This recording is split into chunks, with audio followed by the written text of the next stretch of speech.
Bella Padilla, goodbye na nga sa series. Mga fans, dismayado bakit inalis agad? Ang buong detalye, alamin!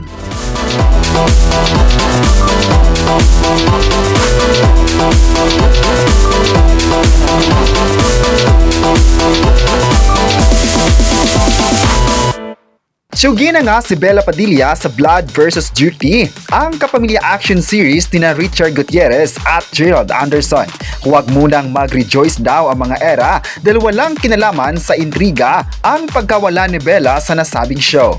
3 weeks bago ang finale episode ng Blood vs. Duty ay chinugi na nga ang karakter ni Bella bilang si Agent Lara Angeles. Ang karakter na ginagampanan ni Baron Geisler ang bumaril sa kanya sa nasabing action series. Siyempre, sad ang mga fanay ni Bella dahil hindi na siya mapapanood sa action series ni Richard at Gerald. Sa post naman ng GRB Creative Production, pinasalamatan nila si Bella.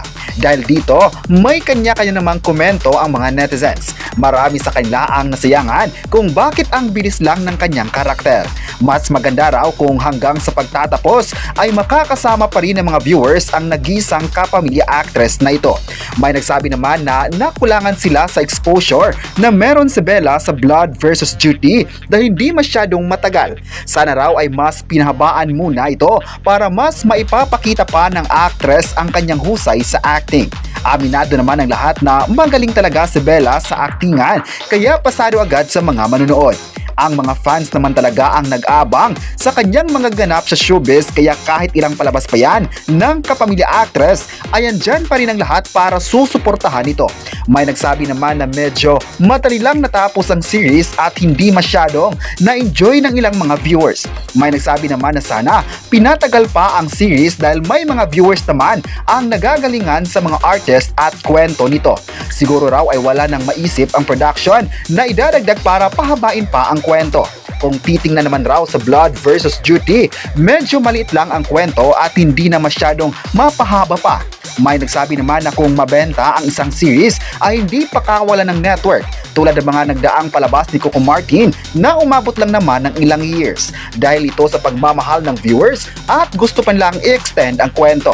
Malapad naman kasi ang lokasyon ng series na iyon at maraming mga artista ang pwedeng ipasok. Pero may mga netizens naman ang proud sa ipinakitang galing ni Bella kahit syugi na siya sa isang series. Magaling naman raw talaga ang actress at wala na siyang dapat patunayan pa. Busy naman kasi ngayon ang actress sa isang proyekto.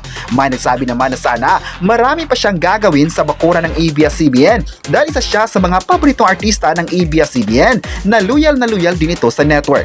Talagang proud ang lahat sa ginawa ng actress at napatunayan niya na kaya niyang makipagsabayan sa kahit sino. Kayo, ano ang masabi niyo na goodbye teleserye na si Bella sa Blood vs. Duty? I-comment na kung nakulangan ba kayo sa kanya at huwag kalimutang i-subscribe ang ating YouTube channel.